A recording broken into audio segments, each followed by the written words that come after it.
Well, yet another round of primary elections in the books with a big win for some Democrats.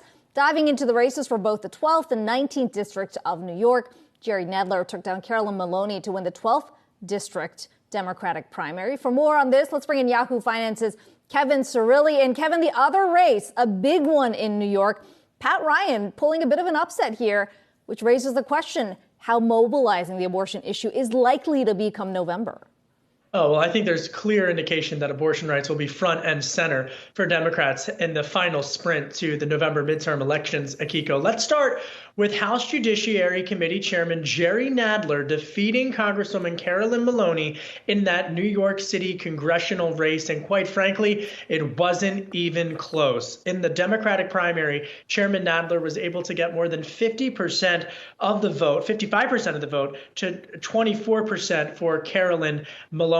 Now, it really was interesting to see how Democrats backed Nadler, especially at the end. I'm thinking about Senator Elizabeth Warren, who cut an ad backing Chairman Nadler in this very divisive Democratic primary. What I would also note is that particularly amongst the Democrats, they virtually all agree. I mean, especially for Maloney and Nadler, who have served together for decades in the House. But because this district was redrawn, they had to battle each other in this primary. And it ultimately came down to local politics. The New York Times editorial board backing Nadler in the final days of this primary ahead of Maloney. But now that seat typically always goes Democratic. But there was another race, Akiko, and you named it. And that's what happened just a little further north in New York's 19th congressional district, where Pat Ryan, a West Point graduate, was able to beat Mark Molinaro, the Republican,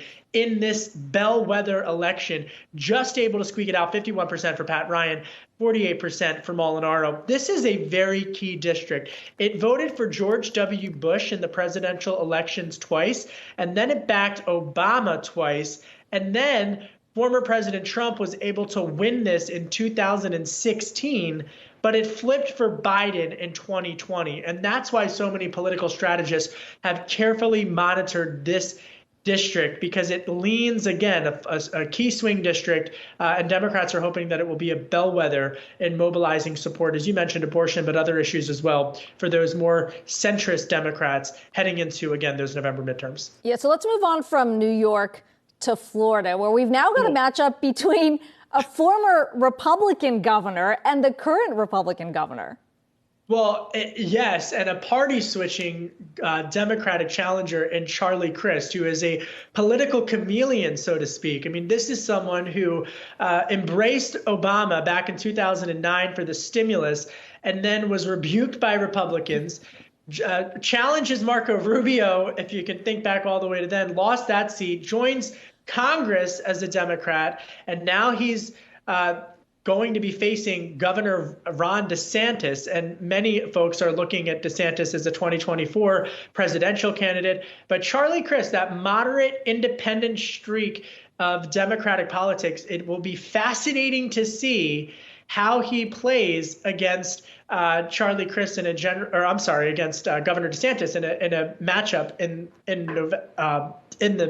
the matchup. And I've talked with several strategists, Akiko, who are saying that perhaps someone like a Biden might be trying out some political attacks on DeSantis to see how he fares. No doubt Democrats want to see him, DeSantis star eclipse, and maybe Charlie Crist can do it. We'll see. It's going to be fascinating to watch that race. I can already see a lot of money pouring into the state. Yeah. It's going to get ugly over the next few months.